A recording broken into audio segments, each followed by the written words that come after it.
C'est toujours un plaisir de vous avoir nombreux sur les antennes de Molière Canal pour vous informer, mesdames, messieurs. Bienvenue à cette nouvelle session d'information dont voici les titres à la une. Dans les sommaires de ce journal sur Molière Canal, la RDC doit prendre la coordination des différentes opérations militaires des forces régionales dans sa partie Est, a réagi un expert des relations internationales à l'issue du sommet quadripartite de Luanda sur la situation sécuritaire du Congo-Kinshasa. La commission permanente environnement et développement durable de l'Assemblée provinciale du Haut-Katanga a dénoncé la spoliation des eaux de la rivière Kimbé-Ébé par une entreprise locale avec des conséquences néfastes pour la population environnante. Retrouvez le développement de tous ces titres ici et maintenant dans ce journal présenté par Gisèle Kabongo. Pour commencer, les sommets quadripartites CEEAC, SADC, CIRGL et EAC sur la situation sécuritaire dans l'Est de la République démocratique du Congo a eu lieu les mardis 27 juin 2023 au Lualaba sur demande de l'Union africaine. À ce sujet, un expert en relations internationales soutient la position du chef de l'État congolais Félix Antoine Tshisekedi Tshilombo sur la coopération des opérations par son pays, la République démocratique du Congo. Eric Lutumba, Paul Mbaya nous en disent plus. La situation sécuritaire dans la partie est de la RDC demeure préoccupante. Comme annoncé précédemment, le sommet a adopté, d'après le communiqué final, un cadre de coordination des efforts pour rétablir la paix et la sécurité dans la partie orientale du pays. D'après un spécialiste en relations internationales, ce nouveau sommet vaut son pesant d'or, d'autant plus que les initiatives diplomatiques régionales à travers l'EAC peinent à donner des résultats sur terrain. Jusqu'ici, l'EAC, donc la force régionale de la sous-région de l'EAC, a montré ses faiblesses du fait que depuis que l'on a déployé ces différentes troupes jusqu'à maintenant, on ne sent même pas la volonté de ces différents chefs d'État, membres de l'EAC, de pouvoir peut-être ramener la paix dans la partie est de la RDC. Vous avez remarqué la sortie médiatique du président kenyan, Robuto, qui déclarait ouvertement qu'il maintiendra jusqu'à preuve du contraire les troupes kenyanes dans la partie est de la RDC jusqu'à ce que le gouvernement congolais puisse, n'est-ce pas, mettre en place une armée efficace et une police capable de pouvoir, n'est-ce pas, sécuriser la population. Ce qui est un peu absurde. Il a par ailleurs soutenu la position claire du chef de l'État congolais, Félix Antoine Tshisekedi Tshilombo, sur la coordination des opérations par son pays, la RDC.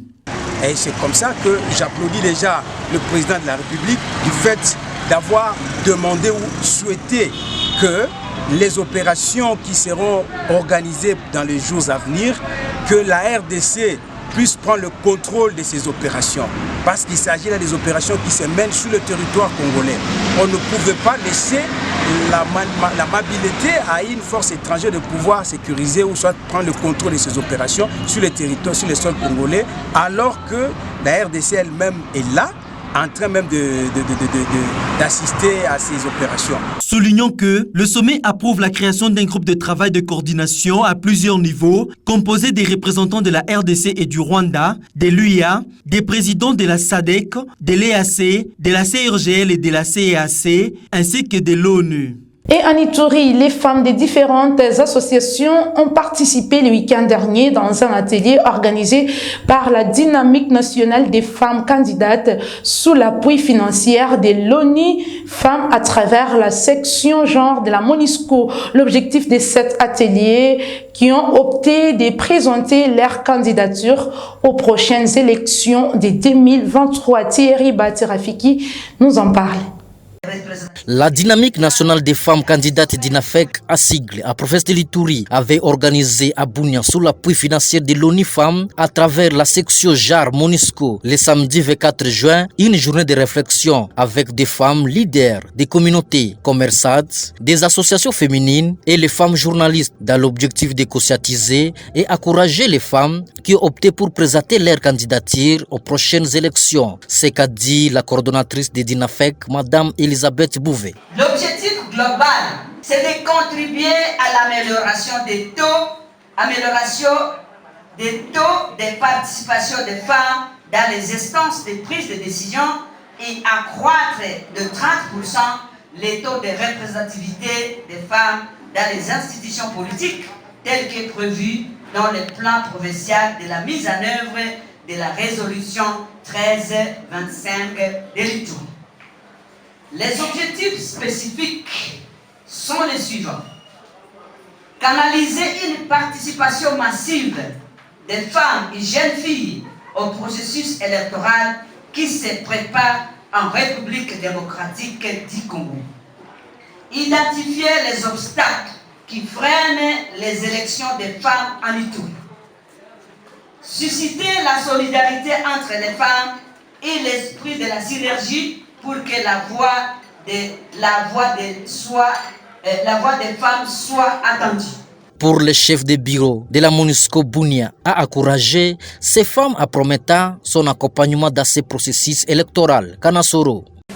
Et donc il faut qu'on amène ici ces moments pour que, après un atelier de formation, on travaille aussi sur cela.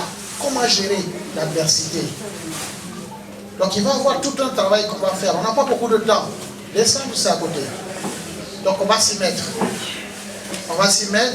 La section genre va s'asseoir avec la section genre de la MONUSCO, avec les conseillers, madame la rapporteure, avec DINAFEC, et puis vous faites un petit plan de travail sur des thématiques concrètes.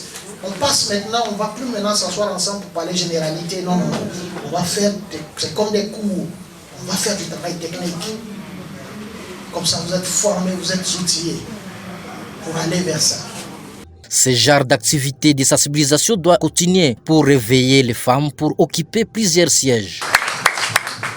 Rendons-nous à présent dans la province du Haut-Katanga. La commission permanente environnement et développement durable de l'Assemblée provinciale du Haut-Katanga a effectué une descente ce mercredi 28 juin 2023 dans une entreprise qui a spolié les eaux de la rivière Kimbembe afin de dénoncer cet acte notif à l'environnement. C'est ce qui nous dit Gérard Isaac Sangwa dans cet élément des reportages.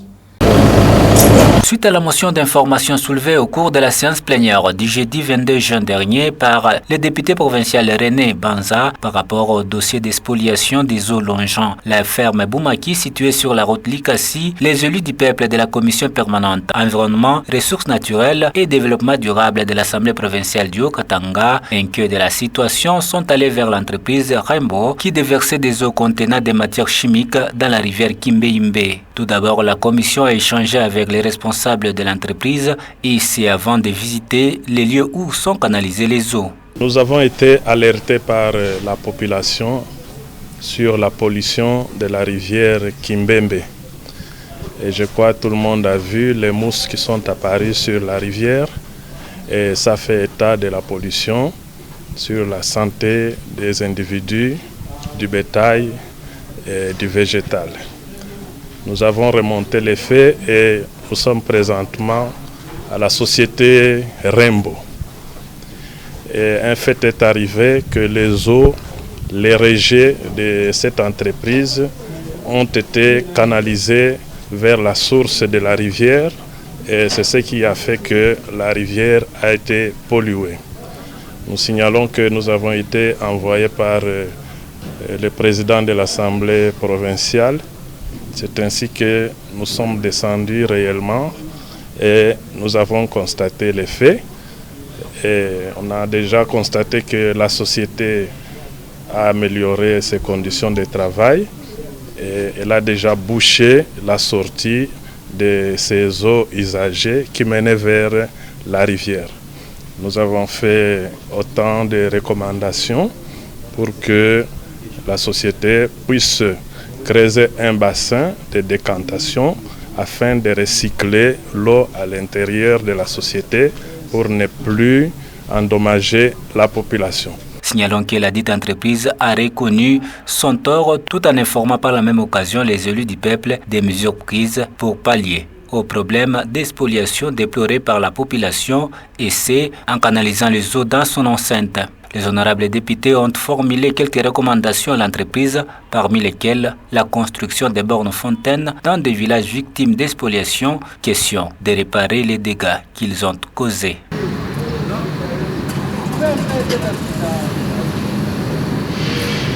Restons toujours dans la province du Haut-Katanga. Ils ont pris d'assaut l'esplanade du bâtiment du 30 juin, siège de l'Assemblée provinciale du Haut-Katanga.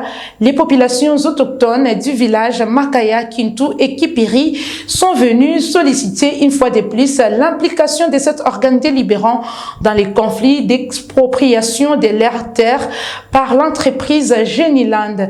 Ces autochtones du village précités ont été reçus par les députés Juvenal Kitungwa Lugoma et Ogi Museba. Encore une fois de plus, Gérard Isaac Sangwa était de la partie.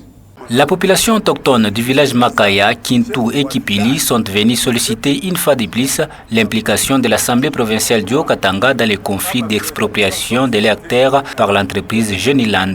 Ces autochtones du village précité ont été reçus par les honorables députés Juvenal Kitungwa Lugoma et Ogi Museba. Les autochtones de ces trois villages, et nous voudrions bien qu'il y ait la paix entre nous et Geniland. Heureusement que vous venez à peine de les souligner que jusque-là, il n'y a pas de solution. Pourquoi? Parce que d'abord pour aujourd'hui, ils ne sont pas venus, vu qu'ils ont reçu l'invitation avec un grand retard.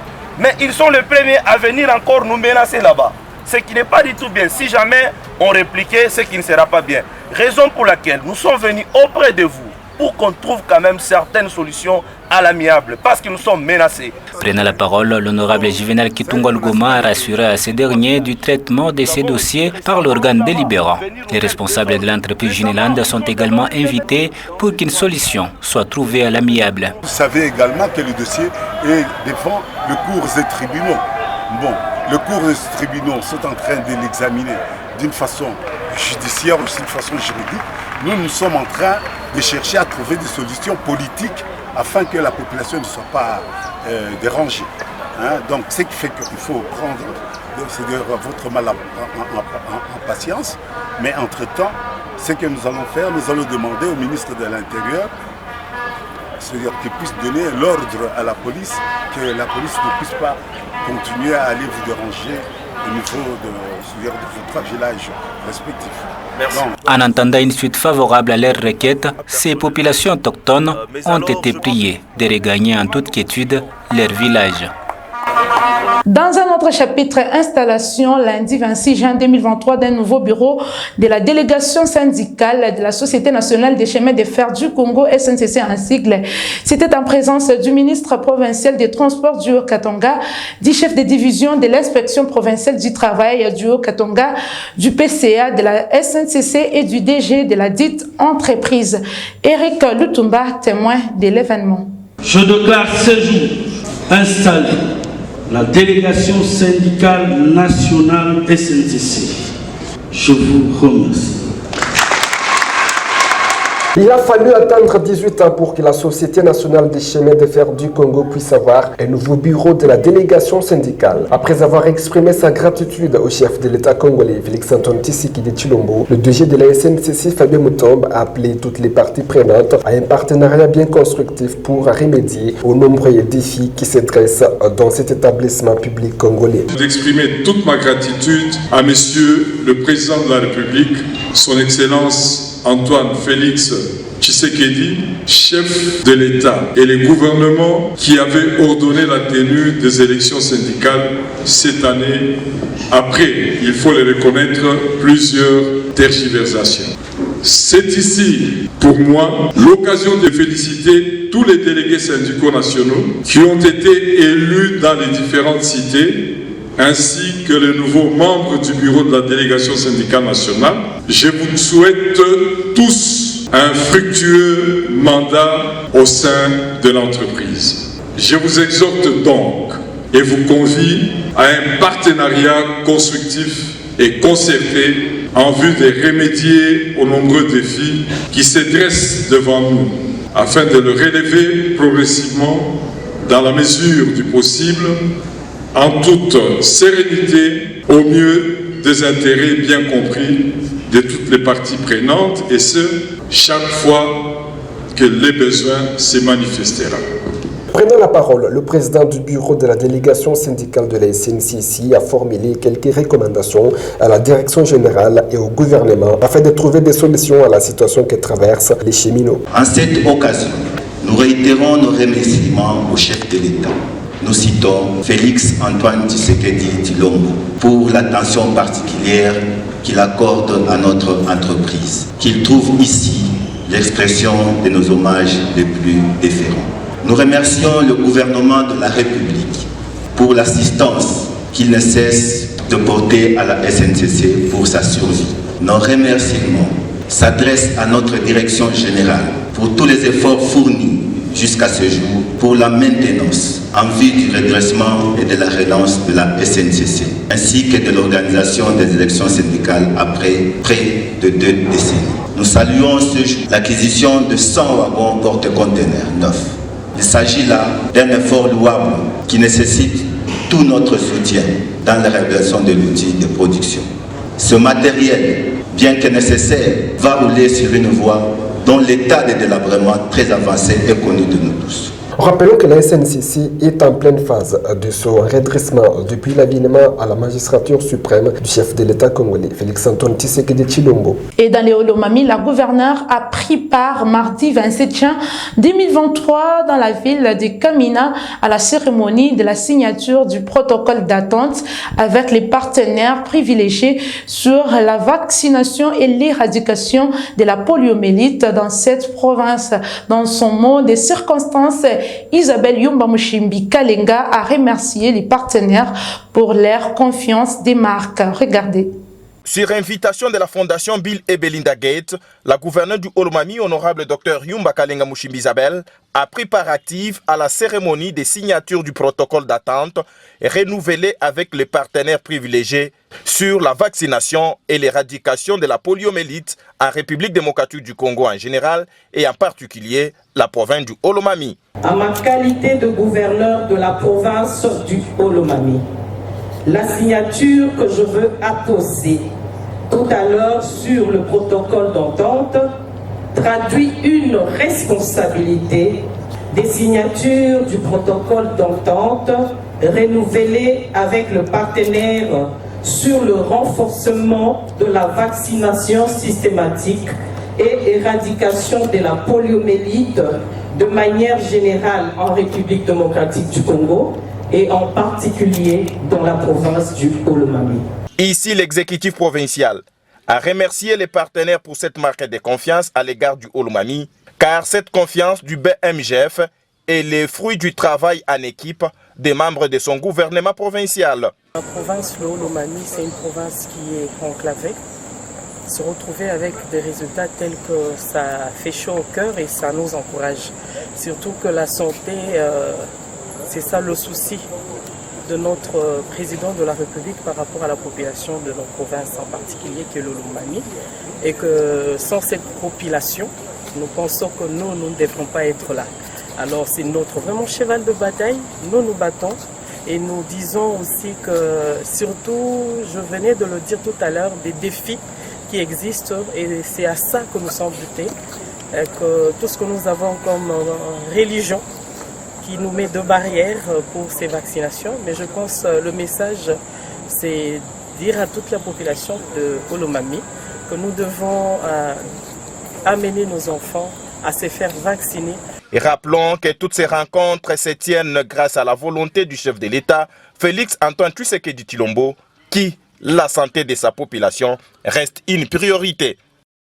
Poursuivons cette édition du journal, mesdames, messieurs. L'opération de l'urbanisation de la ville de Kindu, les travaux consistent à rénover les artères pour désengorger certains tronçons. Ceci est une initiative du maire de Kindu, Augustin Moulamba, qui en a donné des plus amples détails sur cet extrait choisi pour vous. Seulement à la population d'accompagner ces actions-là et demander aussi à ceux-là qui ont pris l'habitude de construire sur les lits du fleuve Congo, dans des zones inondables, de ne plus ériger des habitations là-bas parce qu'il est désagréable qu'à chaque année, comme nous enregistrons des inondations, que nous puissions enregistrer des sinistrés. Ce n'est vraiment pas agréable. Alors je leur demande déjà de libérer ces zones inondables du fleuve de manière qu'ils soient installés là où l'État leur a donné d'autres parcelles. Dans le cadre de la sécurisation des habitants, quelqu'un peut être attaqué la nuit, il peut recevoir une visite la nuit, il appelle les services de sécurité, Mais si ceux-ci ne savent pas accéder à son domicile par le fait qu'il y a obstruction des voies publiques, il sera aussi difficile à nos forces de sécurité et de l'ordre de pouvoir venir à la rescousse de ces personnes-là. Une commission mixte de l'Assemblée provinciale du Haut-Katanga, santé, sécurité et droits de l'homme est allée s'enquérir d'un cas du décès d'un jeune homme du nom de Jordi, survenu par manque d'une prise en charge au complexe hospitalier Chine-Congo, mardi 27 juin 2023. Les membres de cette commission ont eu une séance de travail avec les médecins traitants de cette structure sanitaire, aux côtés du représentant des ministres provinciaux de la santé. La chef de cette délégation, le député Komba Makaliliane, s'est exprimé à l'issue de cet échange. On l'écoute. Nous venons nous enquérir de la situation de l'hôpital et il y a eu un incident d'un enfant qui a été acheminé ici et qu'après il a péri. Alors nous sommes venus d'après la plainte de la population qui a quand même réclamer que les choses ne se passent pas à bon escient. Nous, en tant qu'élus du peuple, nous ne devons pas seulement se fier aux problèmes des réseaux et autres informations. Il était question de venir sur le terrain et de nous entretenir et s'enquérir de la situation. Vous voyez, il n'y a pas que les honorables députés, il y a l'ordre des médecins, l'ordre des infirmiers, les représentants du ministère de la Santé. Nous avions échangé et nous réservons la primeur à la plénière. Merci. Merci. C'est sur cette note que nous mettons un point final à cette grande édition du journal. Voici pour vous les rappels des titres. Au cours de cette édition du journal sur Molière, vous avez suivi. La RDC doit prendre la coordination des différentes opérations militaires des forces régionales dans sa partie Est. A réagi un expert des relations internationales à l'issue du sommet quadripartite de Luanda sur la situation sécuritaire du Congo-Kinshasa. La commission permanente environnement et développement durable de l'Assemblée provinciale du Haut-Katanga a dénoncé la spoliation des eaux de la rivière Kimbembe par une entreprise locale avec des conséquences néfastes pour la population environnante. Et voilà donc, ce journal est complètement fini. Merci à vous de l'avoir suivi. D'ici et là, portez-vous bien. Au revoir.